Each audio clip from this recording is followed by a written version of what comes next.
El Tercer Reich construyó una imagen pública de disciplina, pureza y control biológico, mientras articulaba leyes que medicalizaban la higiene racial y castigaban cualquier consumo considerado degenerado. Sin embargo, en el mismo periodo en que prohibía morfina y cocaína, la industria farmacéutica del Reich desarrollaba la metanfetamina Pervitin, presentada como fármaco de rendimiento y distribuida legalmente en todo el país. Los primeros ensayos militares revelaron que la sustancia anulaba el sueño, elevaba la agresividad y sostenía marchas de hasta 3 días.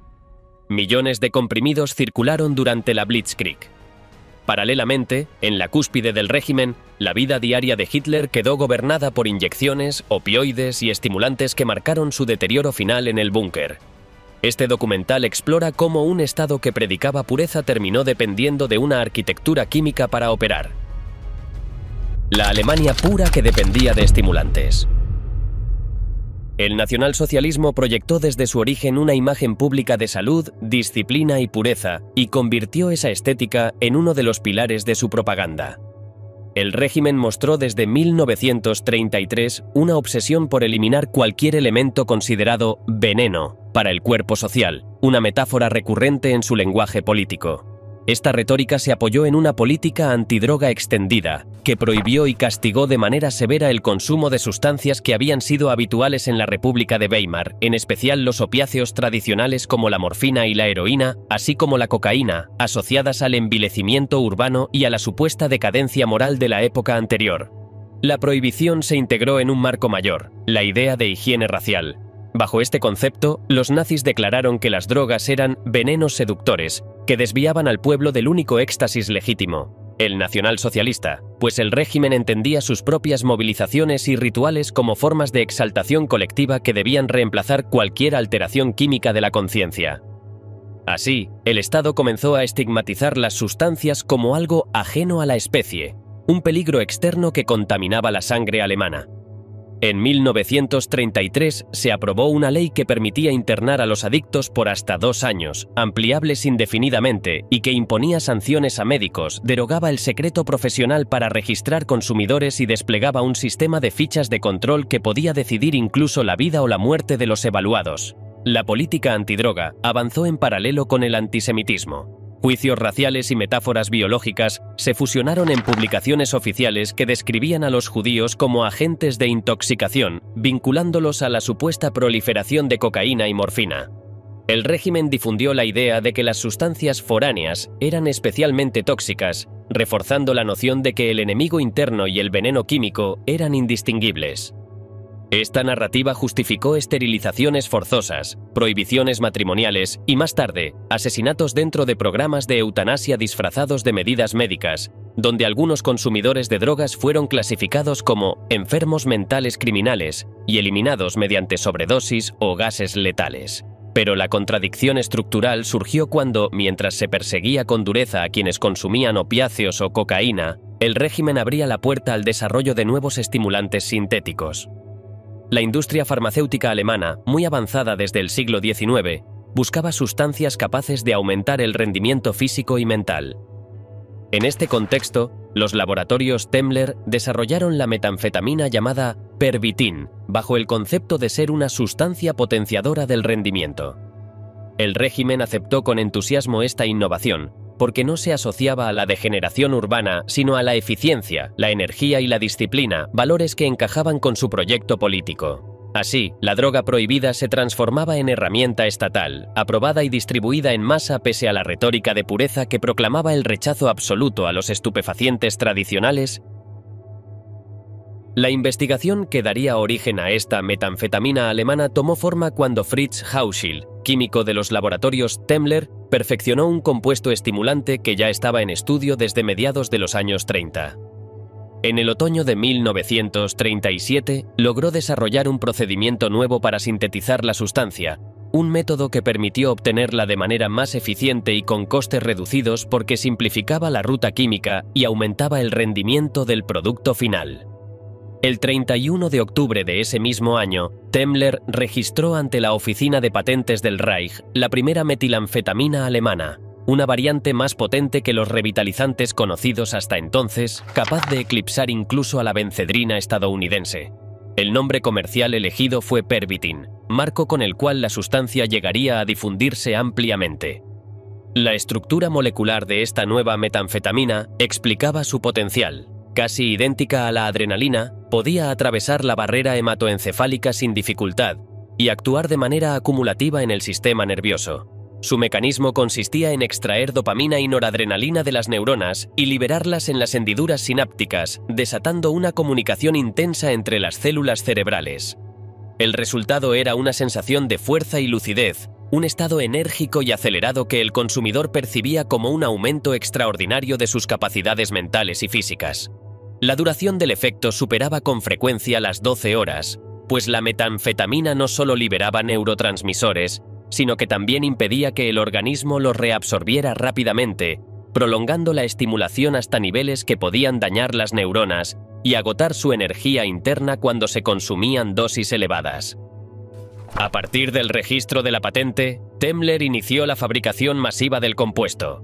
Pervitin se convirtió en un producto legal y publicitado, presentado como un estimulante seguro y útil para múltiples ámbitos de la vida cotidiana.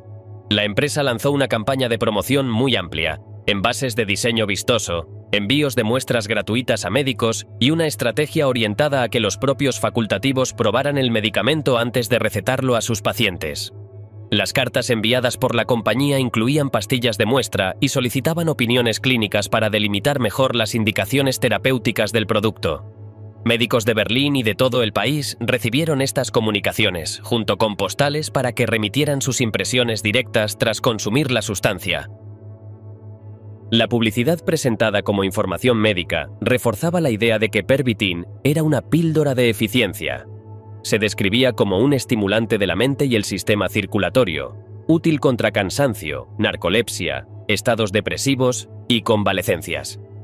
Los representantes farmacéuticos recorrieron consultorios, hospitales y clínicas universitarias, distribuyendo la droga y ofreciendo conferencias que resaltaban su capacidad para devolver la alegría de vivir a personas resignadas. Incluso se sugería que podía tratar la frigidez femenina mediante la administración periódica del medicamento. Paralelamente, el prospecto afirmaba que Pervitin neutralizaba los síntomas de abstinencia del alcohol, la cocaína y los opiáceos, configurándose como una sustancia legitimada para reemplazar a las drogas consideradas peligrosas o ilícitas. Su consumo no estaba prohibido, sino plenamente aceptado y promocionado como una panacea moderna dentro del discurso médico-industrial del momento. Legalmente disponible en comprimidos, el Pervitin se extendió con rapidez por todos los rincones del Reich durante la década de 1930. Antes de que comenzara la guerra, ya se había convertido en una droga popular socialmente aceptada y vendida libremente en cualquier farmacia, sin controles ni estigmas.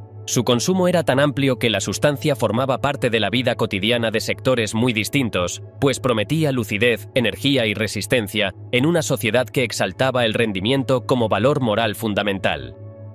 La metanfetamina cumplía con las expectativas laborales de muchos trabajadores agotados. El libro no menciona profesiones específicas como enfermeras o mecanógrafos, pero sí describe el uso extendido en amplios sectores que buscaban mantenerse despiertos, rendir más horas y soportar jornadas prolongadas.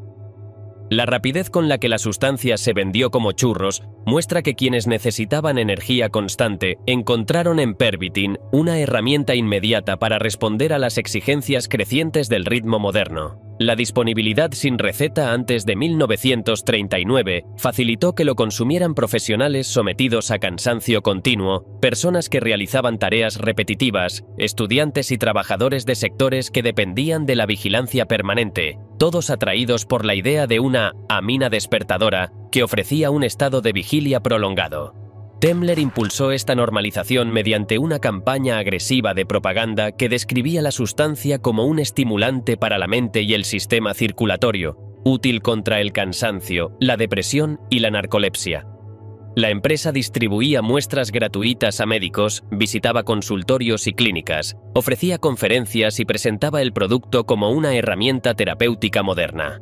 Los anuncios prometían la renovada alegría de vivir, y se aseguraba que la pastilla podía restablecer la energía sexual, mejorar el ánimo y combatir la abstinencia de alcohol, cocaína y opiáceos. En la práctica, la propaganda instaló la idea de que Pervitin era un fármaco seguro, científicamente avanzado y adecuado para la vida acelerada del Reich, reforzando su presencia cotidiana entre personas que buscaban mantenerse activas y eficientes.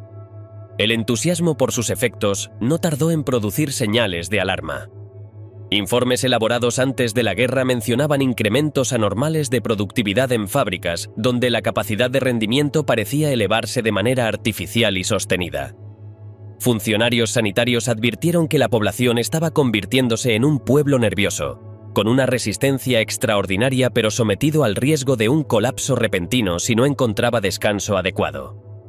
La observación de que el rendimiento podía mantenerse a costa de un agotamiento profundo revelaba que la droga no solo estaba integrada en la vida civil, sino que comenzaba a generar patrones peligrosos en el comportamiento laboral. Así, en los años previos al estallido del conflicto, el Pervitin no era visto como una amenaza, sino como un producto moderno, útil y acorde con la ética del rendimiento del Reich, extendiéndose con naturalidad entre millones antes de pasar a convertirse, durante la guerra, en un recurso estratégico de dimensiones masivas. Para dimensionar la escala del efecto del Pervitin, es importante entender que el espíritu y la moral del nazismo estaban sostenidas por una obsesión profunda con el rendimiento y la eliminación de cualquier signo de debilidad. En la práctica cotidiana del régimen, el cansancio era interpretado como un problema político y no solo físico. Una disminución de la concentración o de la capacidad de rendimiento podía considerarse perjudicial para el funcionamiento de cualquier operación. En los informes sanitarios remitidos desde unidades en misión, esta idea aparece de forma explícita. Se consideraba imprescindible evitar una disminución de la concentración y la capacidad de rendimiento de cada miembro de la tripulación, porque cualquier relajación afectaba directamente al éxito de la tarea encomendada. El cansancio, dentro de esta lógica, no era un fenómeno natural, sino un obstáculo para la disciplina, la eficacia y, por extensión, para el Estado.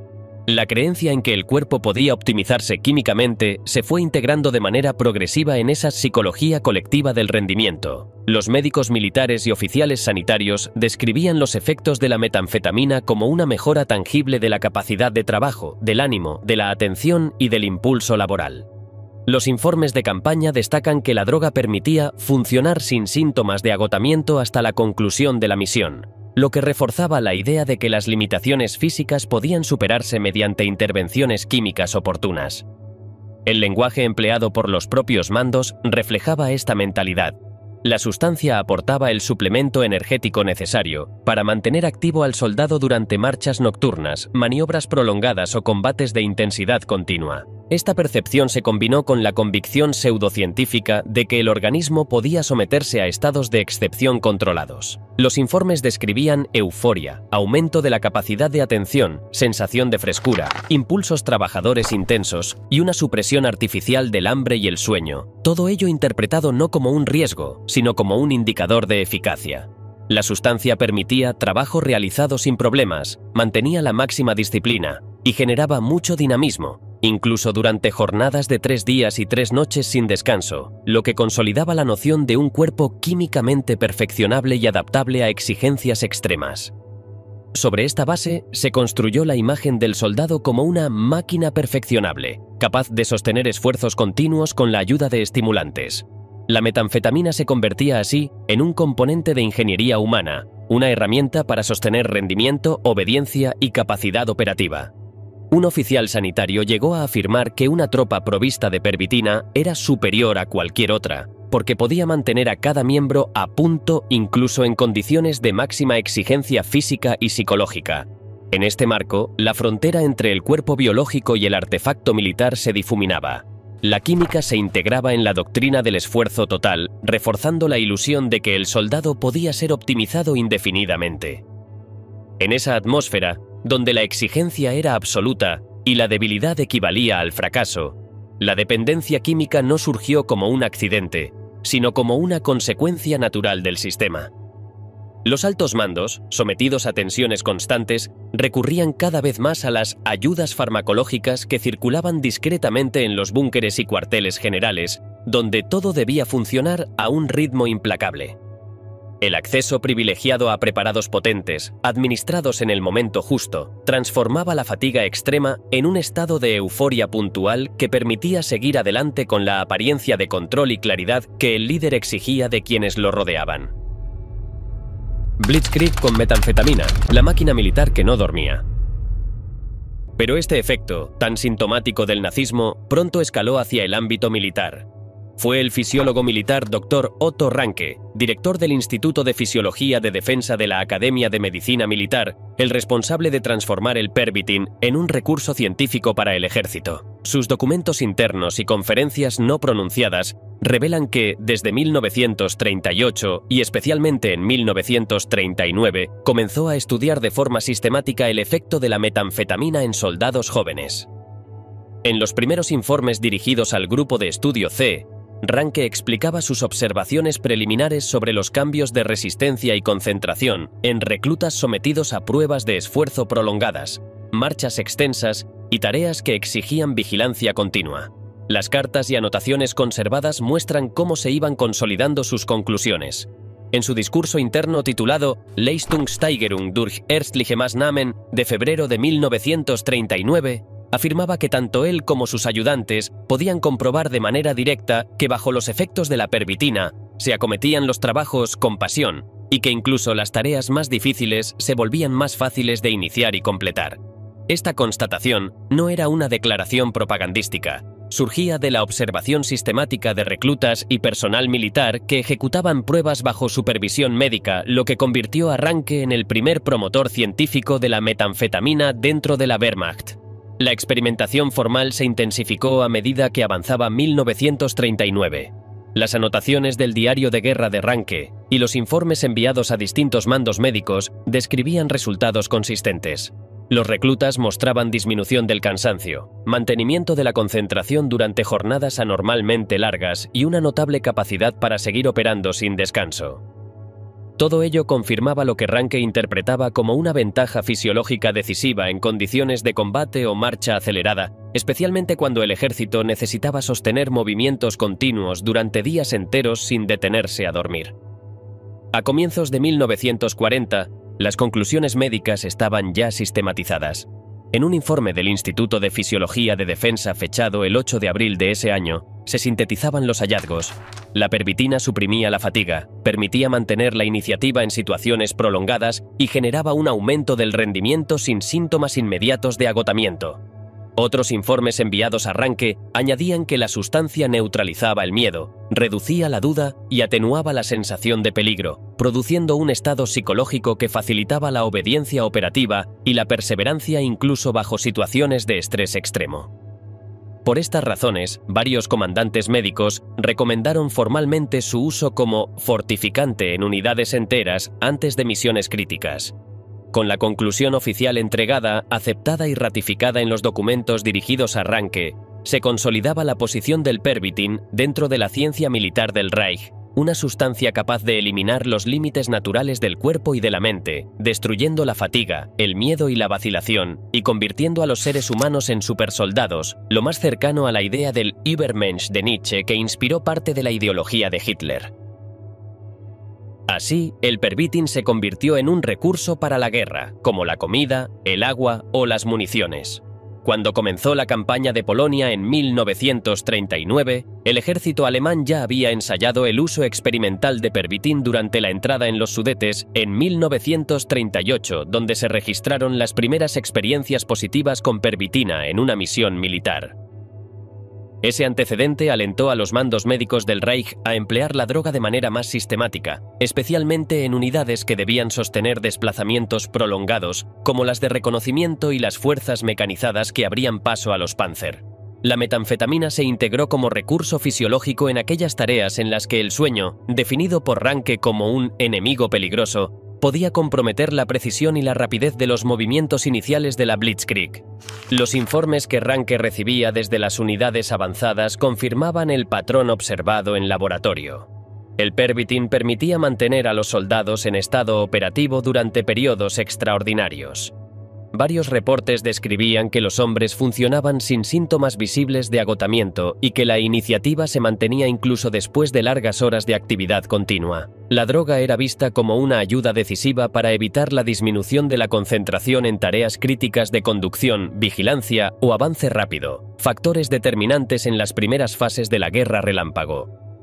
En cartas posteriores, los comandantes médicos subrayaban que el rendimiento aumentaba y que las misiones podían completarse sin pausas pese a la intensidad del esfuerzo. En el frente, la aplicación práctica de estas conclusiones se tradujo en marchas aceleradas que, según los informes de campaña posteriores, podían alcanzar extensiones de entre 48 y 72 horas sin descanso real.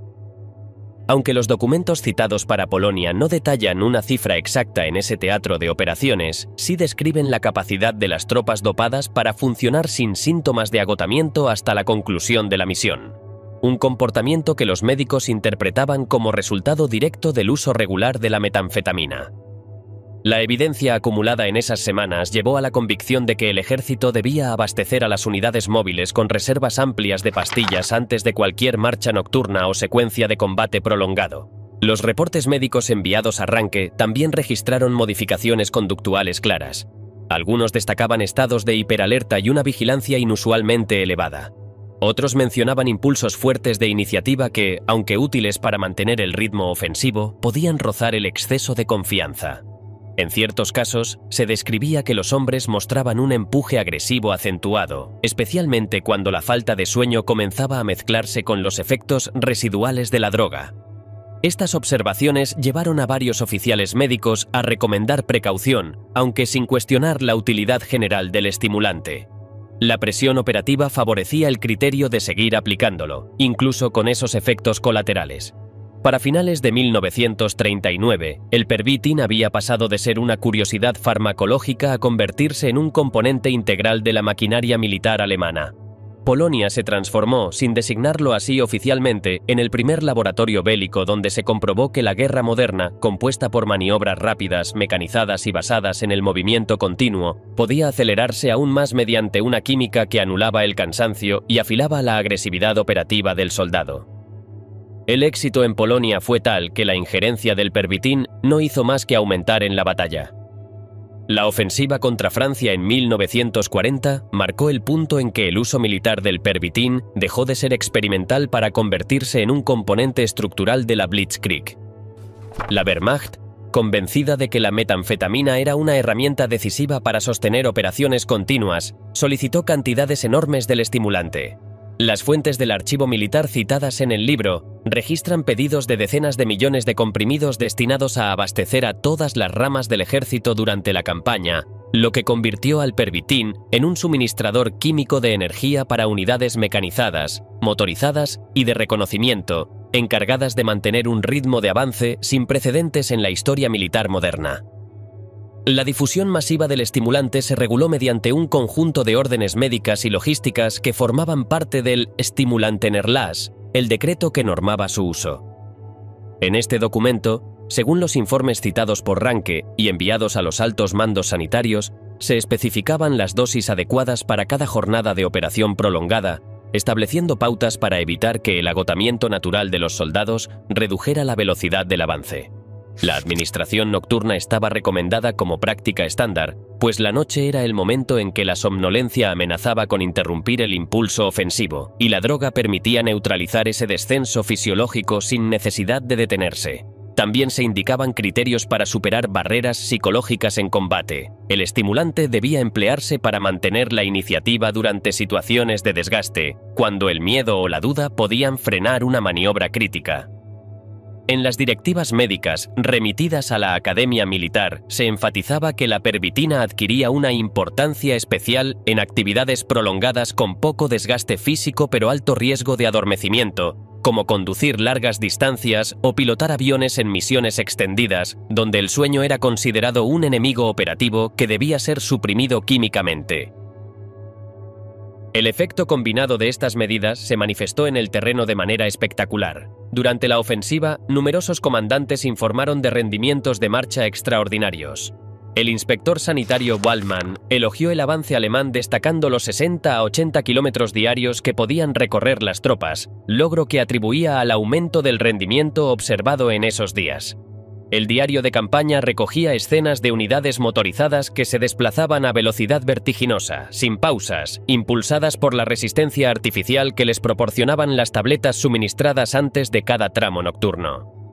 En este contexto, las maniobras audaces de Heinz Guderian y Erwin Rommel adquirieron una dimensión adicional. Rommel, que avanzaba a campo traviesa para evitar posiciones defensivas francesas, recorrió 240 kilómetros el 17 de junio de 1940, una cifra descrita en los informes como un récord del mundo militar. Ese rendimiento de marcha, calificado de colosal por los jefes de Estado Mayor, se explicaba no solo por la movilidad de los vehículos alemanes, sino también por la capacidad de sus tripulaciones para permanecer despiertas y operativas más allá de lo humanamente sostenible. Las fotografías que Ranke tomó durante esas jornadas lo confirmaban de forma indirecta. Soldados dormidos en cualquier superficie durante los escasos minutos de pausa, evidencia de que el avance continuado solo era posible gracias al recurso farmacológico que les permitía mantenerse en pie mientras la droga actuaba y caían rendidos apenas cesaba su efecto. El resultado final fue una ofensiva que avanzó como un torrente, sin los atascos ni interrupciones que habían caracterizado a 1918, y cuyo impulso químico permanecía oculto bajo la imagen de una máquina militar perfecta. No obstante, la metanfetamina era un arma de doble filo. El dopaje masivo con pervitin no tardó en generar efectos visibles en el comportamiento y en la salud de los soldados. Aunque el estimulante había sido concebido como una herramienta para anular el cansancio y mantener la ofensiva en marcha, en el frente comenzaron a registrarse reacciones que desconcertaron a médicos y mandos. El efecto desinhibidor aparecía con nitidez, la capacidad de emprender acciones impulsivas aumentaba y la droga hacía que esforzarse resultara más fácil en situaciones de combate, marchas nocturnas, empuje de vehículos o maniobras repetitivas bajo presión. Este estado alterado convertía a los soldados en ejecutores automáticos, capaces de mantener una actividad prolongada a un ritmo que, en condiciones normales, habría sido imposible sostener. Esa hiperactividad artificial se trasladó directamente a la táctica. Varias unidades operaron con una velocidad e intensidad que los aliados no lograban comprender. Los informes desde Polonia describen que tropas enteras funcionaban sin síntomas de agotamiento hasta la conclusión de la misión, incluso después de días de combate y desplazamientos continuos. La mejora del ánimo, la supresión de la fatiga y la restauración instantánea de la iniciativa generaron decisiones rápidas, a veces temerarias, que contribuían a la impresión de ataques impredecibles. En sectores blindados y de reconocimiento, la droga mantenía a oficiales y tanquistas en un estado de vigilancia anómala, lo que reforzaba el efecto sorpresa de la ofensiva inicial. A medida que esa sobrecarga sostenida se acumulaba, comenzaron a aparecer advertencias oficiales. El responsable de la salud del Reich, Leonardo Conti, alertó de reacciones concomitantes que neutralizaban por completo los efectos favorables del estimulante. Señaló que el consumo continuado llevaba a una lenta desintegración de las reservas físicas y psíquicas necesarias para rendir, y que en última instancia podría conducir al colapso. Este deterioro progresivo no se limitaba a soldados agotados. Conti observó que muchos jóvenes presentaban un aspecto extremadamente decaído y envejecido, signo de un desgaste acelerado producido por el abuso del medicamento en plena campaña. Los efectos tóxicos no siempre se manifestaban de forma inmediata, pero el peligro era evidente. La metanfetamina silenciaba las señales corporales de alarma que advertían de los límites naturales del cuerpo. Las fronteras de la resistencia física y psíquica dejaban de percibirse, lo que llevaba a seguir operando más allá del umbral seguro. Esta pérdida de percepción aumentaba el riesgo de colapso abrupto, pues el organismo continuaba funcionando mientras el sistema nervioso era llevado a un estado de sobreexcitación extrema sin descanso ni recuperación adecuados. Para comienzos de 1941, las tropas avanzaban implacablemente, pero dopadas, impulsivas y sin dormir. La metanfetamina había convertido las rutas de guerra en corredores donde el cansancio parecía abolido, y las unidades se desplazaban como si una fuerza invisible sostuviera cada kilómetro recorrido. La droga anulaba la fatiga, tensaba la atención y empujaba a los soldados a una actividad ininterrumpida que desconcertaba a los aliados, incapaces de comprender cómo un ejército entero podía mantener ese impulso sin descanso. La presión química sostenía la disciplina mecánica del avance y permitía que decisiones arriesgadas se ejecutaran con una rapidez que excedía cualquier límite natural. Los informes que llegaban a Berlín hablaban de marchas prolongadas, de combates que se prolongaban hasta el amanecer y de hombres que solo caían rendidos cuando el efecto se apagaba de golpe. Pero esa vitalidad aparente ocultaba algo más profundo: la desintegración silenciosa de las reservas físicas y psíquicas que la metanfetamina consumía por dentro, borrando las señales de alarma que el cuerpo ya no era capaz de emitir. Sin embargo, la adicción más decisiva no se desarrollaría en los bosques de Polonia ni en los campos de Francia, sino lejos del frente. Hitler, del paciente agradecido al dependiente químico. Pese a su imagen de hombre fuerte y sano, Hitler había sufrido durante años malestares que ningún médico conseguía resolver. Dolores intensos de estómago e intestino, flatulencias insoportables tras comidas copiosas, eczemas en las piernas que le obligaban a llevar vendas y un estado general que, según confesó en privado, le impedía trabajar con normalidad. Nada de lo que sus médicos habían intentado surtía efecto, y cada tratamiento erróneo aumentaba su frustración. En ese contexto de agotamiento físico y desconfianza médica, Hitler estaba a punto de conocer a un hombre que terminaría marcando de manera decisiva su vida diaria, aunque en ese momento ninguno de los dos imaginaba el destino que los aguardaba. El encuentro se produjo en una cena en casa de Heinrich Hoffmann. Hitler, rodeado de conocidos, mencionó casualmente el cuadro digestivo que lo atormentaba desde hacía tiempo. Entre los invitados se encontraba un médico de aspecto poco distinguido. Sudoroso, mofletudo, nervioso, con gafas de concha redondas apoyadas en una nariz de patata. Era Theodor Morell, un doctor cuya única habilidad social residía en el dominio absoluto de las inyecciones.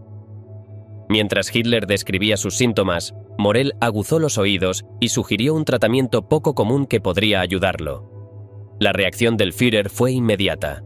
Lo invitó a visitarlo en el Berghof para examinarlo en privado, lejos de los médicos que ya no consideraba capaces de tratarlo correctamente. Al evaluar el caso, Morell diagnosticó una flora intestinal anormal como origen de los problemas y prescribió Mutaflor, un preparado bacteriano de un colega suyo. La mejoría de Hitler fue tan rápida que el dictador interpretó ese alivio como una revelación. Alguien por fin había logrado entender su cuerpo. Ese éxito inicial selló la entrada de Morell en el círculo más íntimo del poder. Para él, cuya autoestima dependía de su capacidad para poner inyecciones, aquello significó un ascenso inesperado. Para Hitler, significó el inicio de una dependencia cotidiana. Pronto, el acto de ser inyectado se convirtió en un ritual imprescindible. La presencia del médico, su estuche, la aguja de platino, el suspiro previo y el masaje posterior pasaron a ser parte del proceso mediante el cual el Führer se ponía en marcha cada día. La ecuación se volvió automática. Sin inyección no había funcionamiento.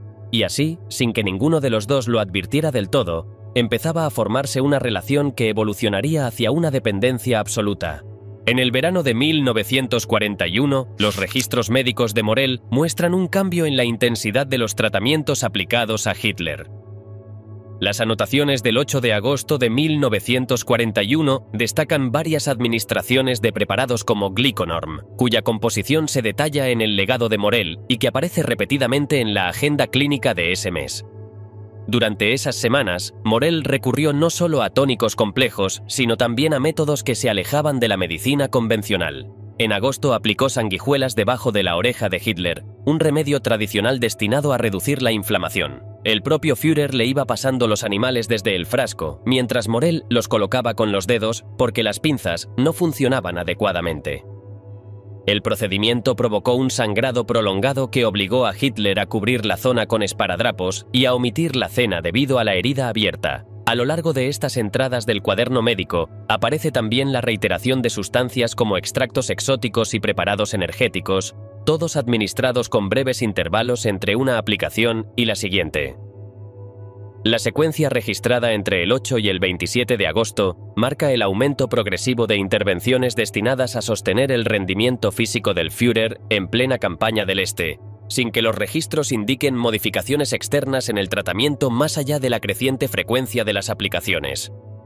Para finales de 1942 y principios de 1943, la actividad médica de Morell dio un giro hacia una escala que desbordaba cualquier marco clínico convencional.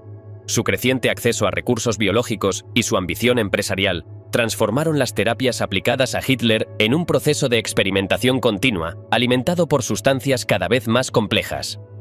Morell impulsó una industria basada en preparados vitamínicos y hormonales, que requerían un suministro constante de órganos y glándulas animales, imprescindibles para la fabricación de los extractos que utilizaba tanto en pacientes como en sus productos comerciales.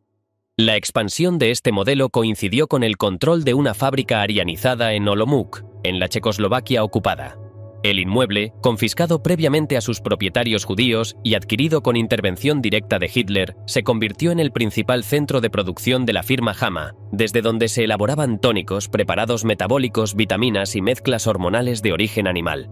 Morell anotó con satisfacción: «Más barata imposible, una fábrica arianizada para mí». Para sostener la producción, el médico dependía del gigantesco matadero de Vinnytsia, a solo 8 kilómetros del cuartel general. Sus instalaciones ultramodernas permitían centralizar todas las matanzas de Ucrania y recoger la sangre y órganos con eficiencia industrial. Allí se encontraba la materia prima esencial para los extractos que Morell utilizaba: glándulas tiroideas, cápsulas suprarrenales, testículos, próstatas, ovarios, glándulas bulbouretrales, vesículas biliares, corazones, pulmones y huesos, todo catalogado por el propio médico como insumo para su proyectada industria organoterapéutica. El flujo de órganos se convirtió en un sistema propio. Trenes completos, cargados con mercancía procedente de Ucrania, viajaban casi a diario hacia la fábrica en Checoslovaquia. Morell exigía prioridad absoluta para sus transportes. Si un vagón no salía a su hora, llamaba directamente a los mandos ferroviarios del Reich, amenazando con la autoridad de su cargo y ofreciendo como recompensa una audiencia con Hitler o un paquete de sus vitaminas. Las órdenes se ejecutaban como si fueran directivas militares, desplazando incluso transportes de la Wehrmacht para dar paso a los envíos biológicos destinados a sus extractos hormonales. El negocio alcanzó tal volumen que Morell llegó a acumular más órganos de los que podía procesar, pero aún así se negó a compartir la materia prima con otros fabricantes. El derecho de recoger las glándulas y órganos de Ucrania y procesarlos es exclusivamente mío. En paralelo, utilizó a Hitler como validador implícito de sus productos. Cualquier sustancia administrada al Führer adquiría automáticamente legitimidad comercial. Sus tónicos y combinaciones hormonales se difundían después en la Wehrmacht y en la administración civil como productos autorizados de facto por el propio Hitler sin pasar por controles científicos independientes. Ya a mediados de 1943, el tratamiento de Morell había adquirido una dimensión completamente distinta con la introducción del oxicodal, un opiáceo sintético cuyo principio activo era la oxicodona, derivado químicamente del grupo de los opioides. El mecanismo era directo. Actuaba sobre los receptores del dolor, generaba una profunda sensación de calma y amortiguaba cualquier tensión física o emocional. Su potencia lo convertía en un compuesto radicalmente distinto de los tónicos y extractos usados en etapas anteriores, y los testimonios posteriores lo mencionaron como una de las sustancias más influyentes en el deterioro anímico y físico de Hitler durante la fase final de la guerra. La oxicodona pertenecía a la misma familia que la heroína y la morfina, aunque Morell la administraba en forma farmacéutica bajo el nombre comercial de oxicodal, prescribiéndola como analgésico fuerte cuando el Führer se quejaba de dolores persistentes o crisis nerviosas ligadas a la presión militar.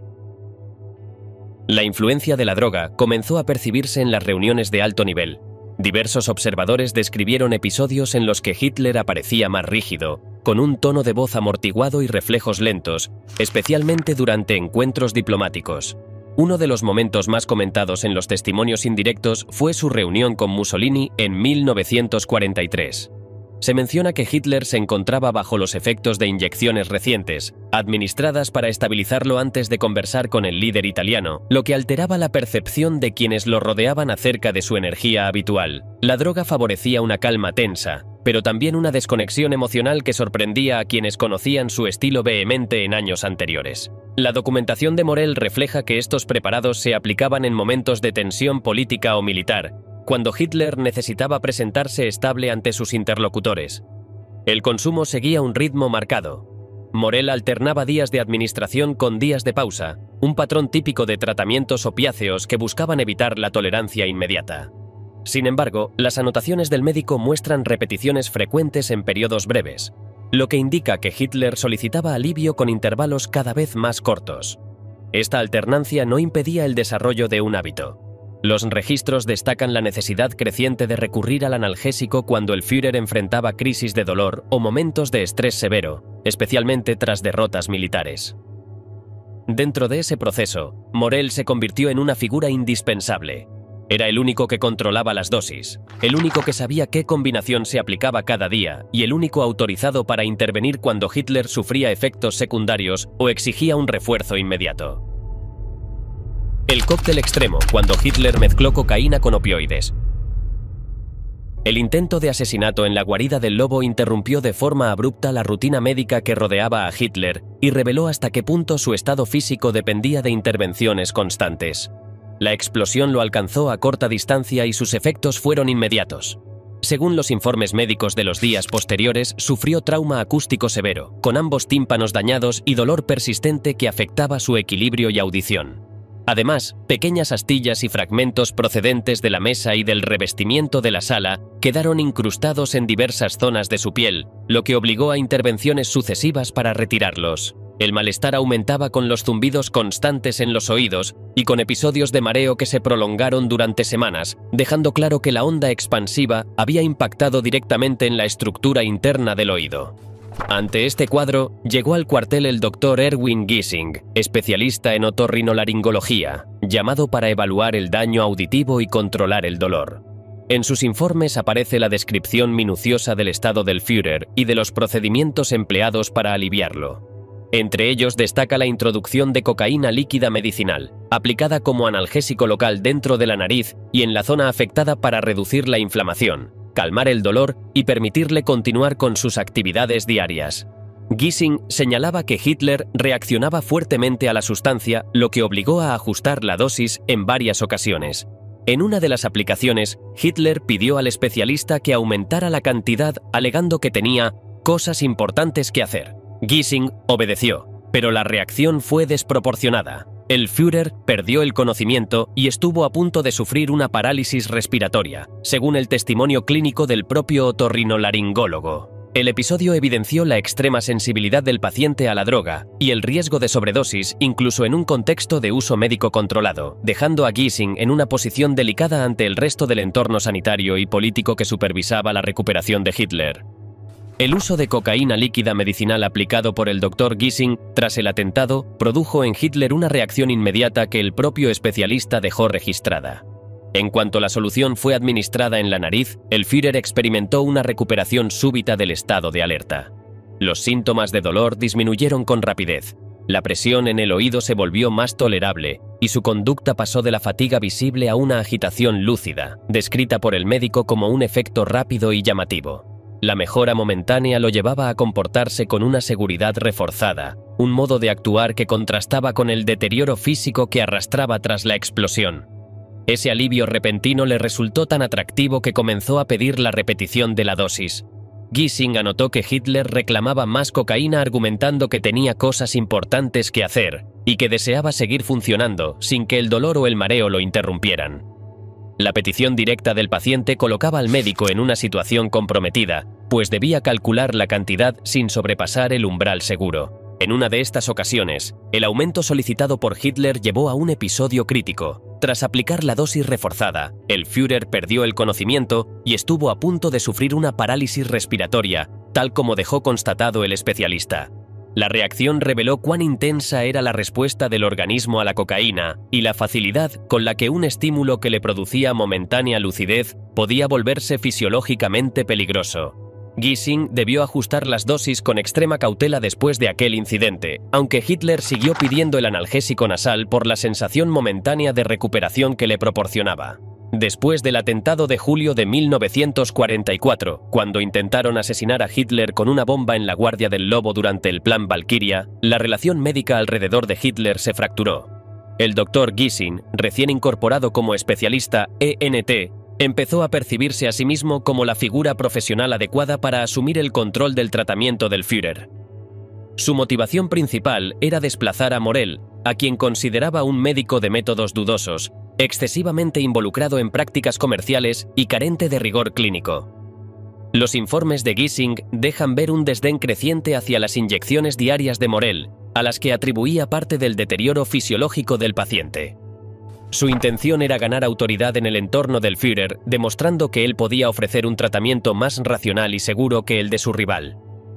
Esta tensión se amplificó por la rivalidad institucional ya existente entre el círculo íntimo de Hitler, donde Morell gozaba de protección constante, y las SS, que buscaban incrementar su influencia en todos los ámbitos, incluido el médico. La presencia de Gissing, más cercano a Himmler, reforzó esta competencia. Cada intervención terapéutica se convirtió en un gesto político. ¿Quién aplicaba la sustancia? ¿Quién supervisaba la evolución? ¿Y quién conseguía que Hitler confiara en su criterio? Determinaba el equilibrio de poder alrededor del líder.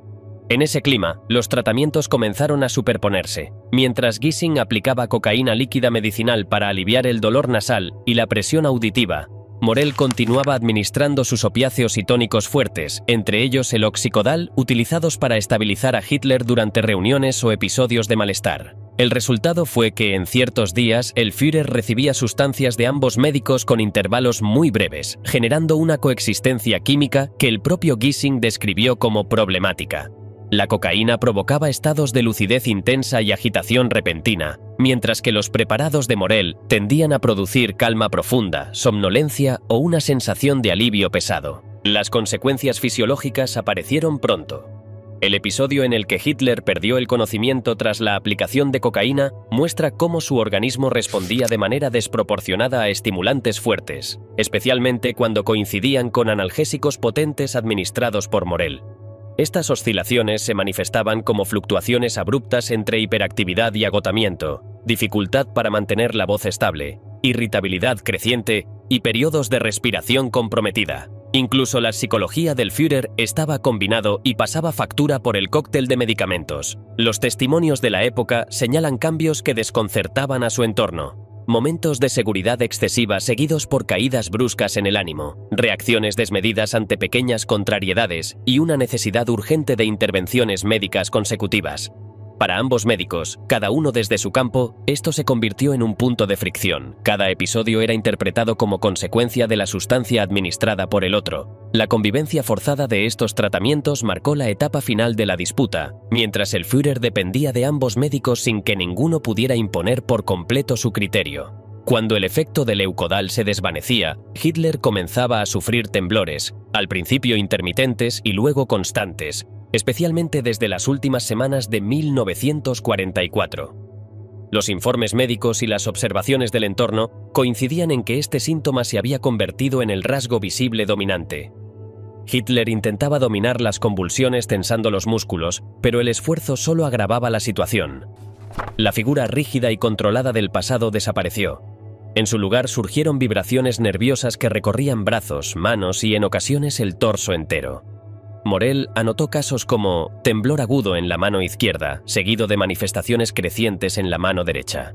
En algunos momentos, las sacudidas eran tan intensas que alarmaban incluso a quienes estaban acostumbrados a su deterioro. Para disimular, Hitler escondía las manos en los bolsillos, cruzaba brazos y piernas o sujetaba la mano izquierda con la derecha, intentando mantener la apariencia de control.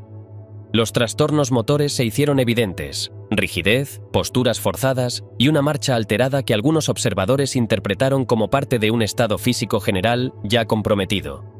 En entornos militares, era cada vez más difícil ocultar estos gestos involuntarios que contrastaban con la imagen de autoridad que el Führer solía proyectar. A nivel interno, surgieron especulaciones sobre la causa de estos síntomas, incluidas sospechas de un cuadro parkinsoniano mezclado con los efectos del policonsumo de drogas duras que recibía de forma habitual. Los cambios conductuales también se intensificaban en los momentos de abstinencia y presentaba una irritabilidad marcada, explosiones repentinas de enojo y episodios en los que rechazaba cualquier gesto que interpretara como crítica o contradicción. Los altos mandos señalaban que ya no tomaba decisiones con la firmeza anterior, y en las reuniones su comportamiento oscilaba entre la apatía, el enfado y una seguridad artificial reforzada por el efecto de las sustancias. En ocasiones evitaba el contacto social, se negaba a participar en comidas o saludos formales o reaccionaba con desdén hacia quienes intentaban aconsejarle. Las reuniones militares estaban profundamente condicionadas por las dosis que Morell administraba antes de cada jornada. En esos encuentros, Hitler avanzaba ceremoniosamente, apoyando primero el talón y luego la rodilla, chasqueando la lengua y moviendo las manos con un gesto que él interpretaba como señal de claridad mental. En realidad, la combinación de estimulantes y opioides generaba un estado de confianza artificial que aislaba aún más al líder de la situación real del frente. Para los generales, seguir su línea de pensamiento se volvió imposible. La medicación mantenía a Hitler en una coherencia interna ajena a la realidad militar y levantaba un muro de euforia que bloqueaba cualquier duda o crítica. Este ritmo de administración, repetido de forma casi ritual, reforzaba tanto los picos de energía como los brutales descensos posteriores. Cada sesión de trabajo quedaba enmarcada por las sustancias que corrían por su organismo, determinando su tono emocional, su percepción del peligro y su capacidad de decisión. Con el paso de los meses, esta dinámica se volvió insostenible. A cada temblor visible se sumaba una irrupción emocional o una resolución arbitraria que evidenciaba el deterioro acelerado del Führer. En los meses finales, la medicación administrada por Morell se volvió indispensable. El ritmo con el que aparecían los temblores, las sacudidas y la rigidez hacía imposible que Hitler mantuviera una mínima funcionalidad sin recurrir a inyecciones. Cada vez que cesaba el efecto del Leukodal, reaparecían convulsiones visibles en brazos y manos, tan intensas que todos en su entorno inmediato podían observarlas. El propio Hitler, consciente del deterioro, buscaba contenerlos o esconderlos, pero solo conseguía acentuarlos. La pregunta desesperada que le dirigió a Morell, cuestionándole si existía alguna inyección que pudiera curarlo definitivamente, revela hasta qué punto había asumido que su estabilidad dependía por completo de la aguja. La dependencia se reflejaba también en el comportamiento.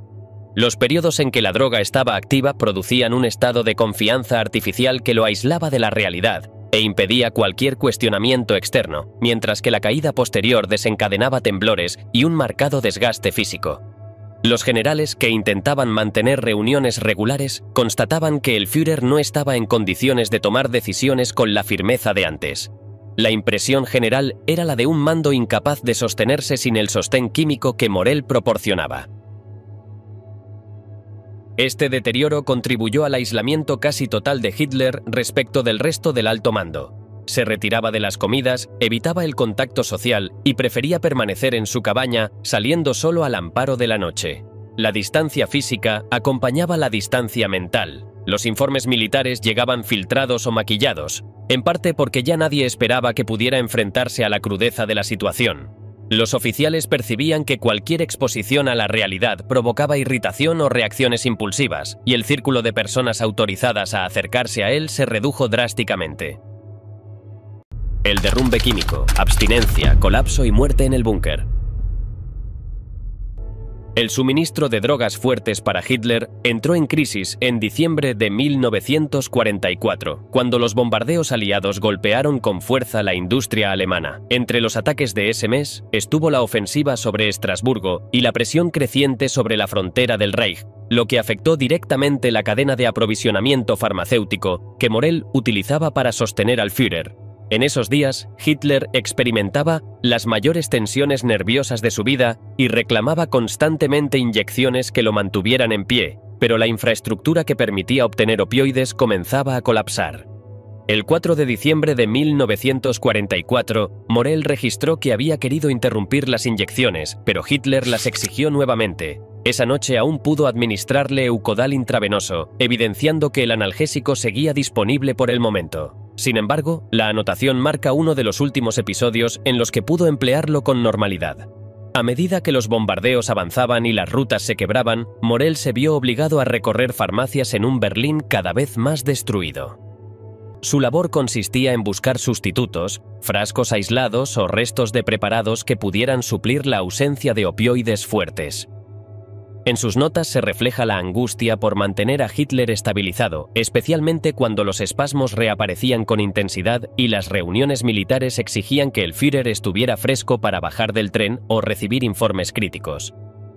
Cada día requería una dosis precisa, cada día faltaba más material. A mediados de diciembre, la situación era insostenible. Las farmacias estaban vacías o destruidas, el tráfico ferroviario quedaba interrumpido por ataques continuos y los laboratorios que antes abastecían a Morel ya no podían producir ni distribuir. La pérdida logística no solo afectaba al oxicodal, toda la estructura de la que dependía el régimen farmacológico se había quebrado. Para Morel, esto implicaba la incapacidad total de reabastecer opioides fuertes, justo en el momento en que Hitler más dependía de ellos para controlar los espasmos, el dolor y el deterioro nervioso acelerado. Cuando el suministro de oxicodal se interrumpió, los efectos aparecieron de inmediato. En el registro físico de Hitler ya existían temblores intensos, especialmente en la mano izquierda, que Morel había documentado en repetidas ocasiones. Pero al desaparecer los opioides, esos temblores se intensificaron de forma visible, hasta el punto de que Hitler intentaba ocultarlos cruzando brazos, metiendo las manos en los bolsillos o sujetándose una mano con la otra. Las sacudidas se hicieron tan constantes que incluso quienes estaban habituados a su deterioro quedaron alarmados. A esto se añadieron síntomas físicos compatibles con la interrupción brusca de opioides, descritos en el texto como episodios de malestar creciente, espasmos, nerviosismo extremo y presión emocional insoportable. Morel anotó episodios en los que Hitler era encontrado de madrugada, sufriendo espasmos incontrolables, incapaz de dormir, reclamando una inyección que ya no podía recibir en la forma habitual. La irritabilidad severa se volvió parte de su conducta diaria. Los generales percibían cambios abruptos en su estado emocional, explosiones de cólera, rechazo a cualquier sugerencia externa, susceptibilidad ante el más mínimo comentario. En varias reuniones se mostraba incapaz de seguir un hilo de pensamiento sin irritarse por detalles menores, o pasaba bruscamente del silencio absoluto a estallidos verbales. El insomnio también se acentuó. El propio Morel registró noches enteras en las que Hitler no podía conciliar el sueño debido a los espasmos y la inquietud constante. La ausencia de Eucodal, que antes lo calmaba y le permitía presentarse ante el alto mando, lo dejaba sometido a una fatiga acumulada que no lograba disimular. Cada amanecer lo encontraba más exhausto, más rígido, más tembloroso. El entorno político no tardó en percibir la magnitud del problema. En las anotaciones paralelas se registra cómo Joseph Goebbels identificó directamente la dependencia que Morel había generado. Para él, el estado del Führer ya no era atribuible únicamente a la presión militar. Veía un patrón claro entre las inyecciones y las oscilaciones extremas de humor, energía y deterioro físico. La identificación fue lo bastante explícita como para convertirse en una confrontación.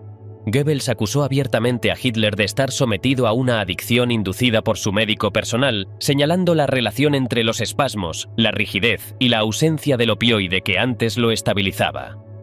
Estos episodios marcaron el comienzo inequívoco de una abstinencia que ya no podía encubrirse con suplementos ni tónicos menores y que alteró de manera inmediata la capacidad funcional del Führer durante los momentos más críticos de la defensa de Berlín. En este contexto, la relación entre Hitler y su médico personal, sostenida durante casi una década, se quebró en los últimos días del régimen. El deterioro físico del Führer, visible en temblores, caídas de energía y oscilaciones extremas de ánimo, había abierto un clima de sospecha sobre los tratamientos de Morel. Goebbels, cada vez más crítico, señalaba abiertamente la dependencia química que las inyecciones habían generado y acusaba al médico de haber contribuido al colapso funcional del líder. Esa presión interna fue marcando el camino hacia la separación definitiva. El momento decisivo llegó en el búnker, cuando Hitler, debilitado y consciente del daño que la ausencia de ciertos fármacos le estaba produciendo, afirmó por fin que Morel lo había enfermado con sus tratamientos. La confianza que durante años había sido absoluta se agotó por completo. Hitler ordenó que el médico no volviera a atenderlo y que se retirara inmediatamente de su círculo. Quienes lo rodeaban entendieron de inmediato que esa instrucción equivalía a una expulsión definitiva. Morel había perdido el acceso físico, sanitario y político al Führer. La reacción del entorno fue reveladora. Los oficiales presentes recibieron la noticia con alivio, convencidos de que el médico había contribuido al deterioro nervioso del Führer. Para Morel, en cambio, la orden significó el fin de su poder, de su influencia y de la protección directa que había disfrutado durante años. Ya sin autoridad ni espacio para reinsertarse en la jerarquía del búnker, se encontró expuesto y sin función alguna. Pocos días después, mientras la estructura del Reich se hundía, Morel abandonó Berlín en uno de los últimos vuelos que consiguieron despegar. Su salida marcó el cierre de una relación construida sobre inyecciones diarias, dependencia química y un acceso sin precedentes al líder del régimen, acceso que terminó evaporándose en los estertores del colapso militar. Las últimas semanas de Hitler en el búnker estuvieron marcadas por un derrumbe físico visible y un agotamiento mental que ya no podía disimularse. Tras la expulsión de Morell y el fin de los opioides fuertes, el Führer se vio obligado a enfrentar sus días sin el sostén químico que había definido su funcionamiento durante años. Los temblores, primero localizados en la mano izquierda y luego extendidos al brazo y al torso, se volvieron constantes. Intentaba ocultarlos sujetándose las manos entre sí o escondiéndolas en los bolsillos, pero las contracciones eran demasiado severas. La rigidez motora obligaba a un andar torpe, ceremonioso, casi mecánico. Cada paso parecía calculado para no revelar la pérdida de control. En ese estado, su capacidad de análisis se quebró. En las reuniones militares, Hitler divagaba, repetía órdenes impracticables o rechazaba de plano cualquier informe que contradijera su percepción del frente. Los generales constataron que era imposible seguir su línea argumental. La medicación acumulada en el pasado y la abstinencia presente dejaban un espacio mental caótico, sin continuidad lógica. Había jornadas en las que apenas respondía, encerrado en un mutismo pétreo, y otras en las que estallaba en cólera ante los detalles más mínimos. Entretanto, el frente se derrumbaba, pero él seguía aferrado a maniobras imaginarias. El aislamiento en el búnker se intensificó. Hitler evitaba a casi todos los oficiales, prescindía de comidas comunes y restringía al mínimo el contacto humano. El hundimiento era doble, físico y psicológico. La falta de sueño, reforzada por la ausencia de opioides, lo sumía en noches interminables de espasmos y vigilia. Cada amanecer lo encontraba más debilitado, más rígido, más hundido en un agotamiento irreversible. En ese clima de derrumbe, la figura que permaneció a su lado fue Eva Braun. Lejos de tener acceso a su régimen químico, del cual siempre estuvo excluida, su vínculo funcionó como un refugio emocional que no alteraba en nada el deterioro físico del Führer. Eva mantenía con él rituales cotidianos mínimos: tomar el té, acompañarlo en breves caminatas dentro del búnker, conversar en la intimidad del pequeño salón o sentarse a escuchar música mientras él permanecía en silencio. Era una intimidad frágil, sostenida por gestos rutinarios que intentaban preservar una normalidad imposible.